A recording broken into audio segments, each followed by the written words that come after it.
All right, so I'm gonna go through and talk about some of these problems. I'm not gonna talk about every single one of them because there are a lot on here.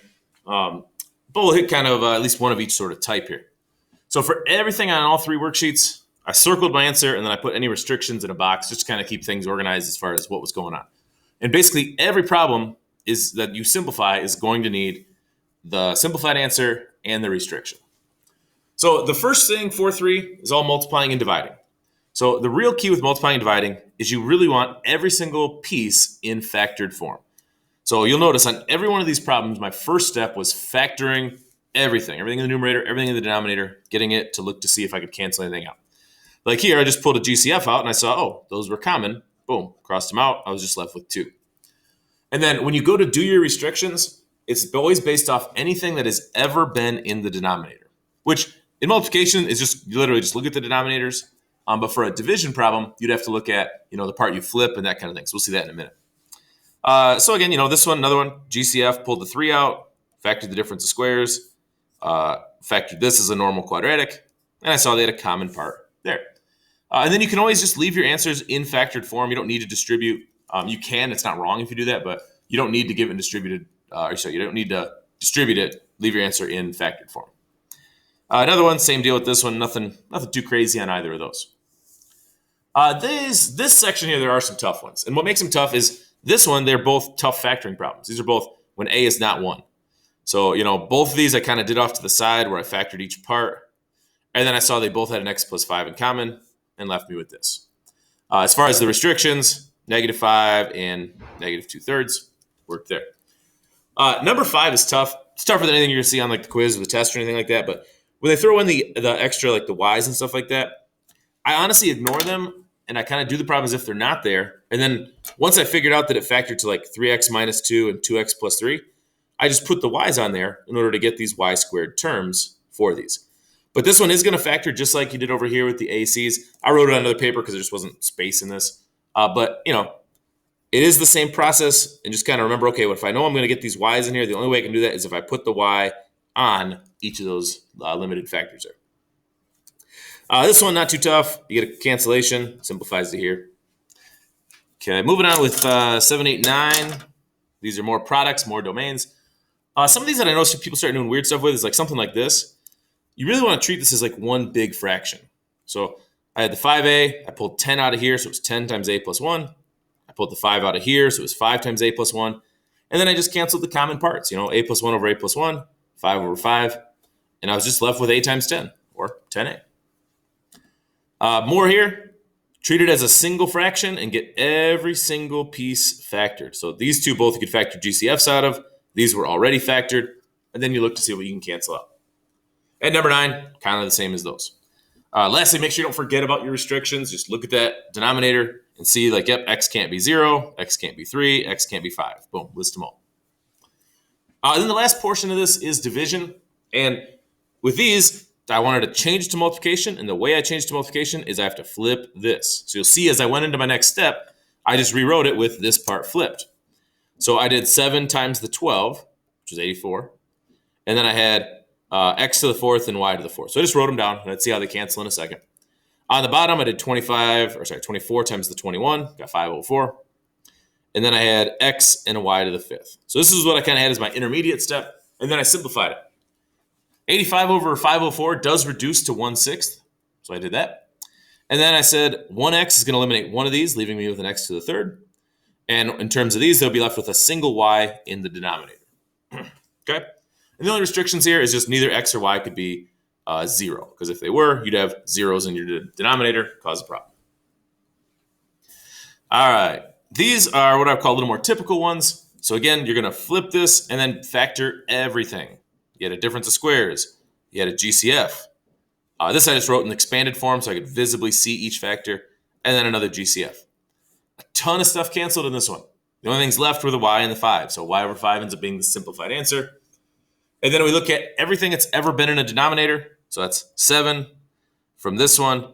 I actually missed one here. So this y was in the denominator. So we should include a 0 as well for a restricted value. My mistake there. So again, it's anything that's ever been in the denominator. And since this y times y minus 7 was a denominator, that's got to be included as well. And then this one, this one I did get it. So ton of other factors, but your restrictions for this: -1, 1, -3, 3, and then since these were in the denominator right here, -4 is another restriction. Okay.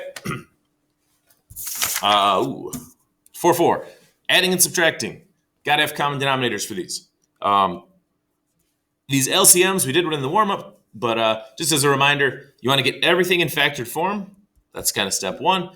And then you make your LCM out of whatever common factors there are. So, oh man, dude, must have been off my game on my key here. So, sorry, looks like I didn't finish this one. This was 10. And then what do we have? X plus 3, X minus 3, X plus 3, X plus 3. So we need at least one X minus 3. And then we're going to need two X plus 3s.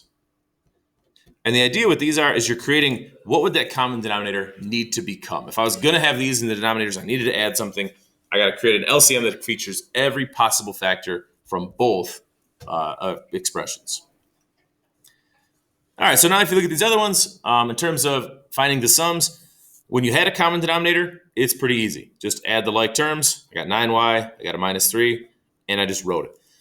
If I could have factored anything, I would have, but like here I could pull a 3 out of this, but it's really not going to do anything for me. There's still not going to be any cancellation. So if you want to pull 3 out of the numerator there, you can, but you don't need to. And then this one does have kind of weird restrictions. Y can't be negative or positive root 5, because if this was a 5, -5 would give us 0. So there is a couple decimal value restrictions there. Some of these other ones, just getting the common denominator, So you look at this, what would this be in factored form? So x plus 2, x plus 2. So then I'm like, oh, this one needs an x plus 2 over x plus 2 to create that common denominator. Once I had my common denominator, I was like, all right, I got x, I got a 2. I distribute this, so 2x plus 4. And then I combined like terms in the numerator there. So that became 3x plus 6. I factored the 3 out, and I saw that I could cancel out these x plus 2s. And so that's got me to my simplified answer. As always, don't forget your restrictions. More of the same really on this other one. This one you did have to change both sides. So here you had x plus 5 and x minus 5.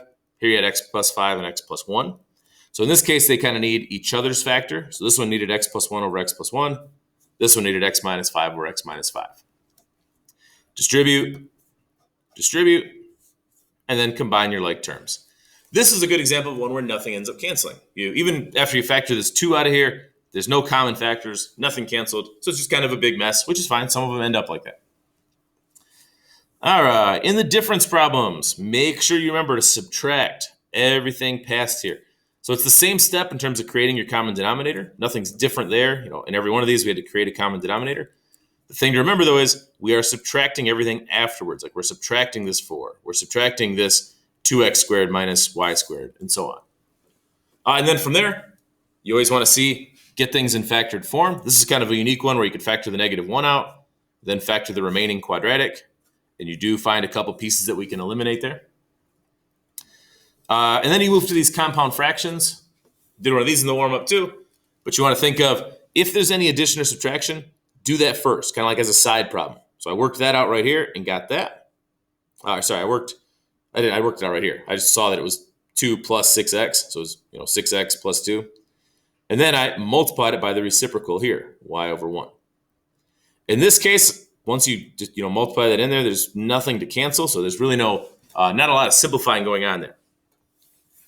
This one's a lot like the warm-up today. I just inverted this second part and factored it, and then I looked for anything that I could cancel. I was just left with 3 over the x minus 3. Very similar in 12.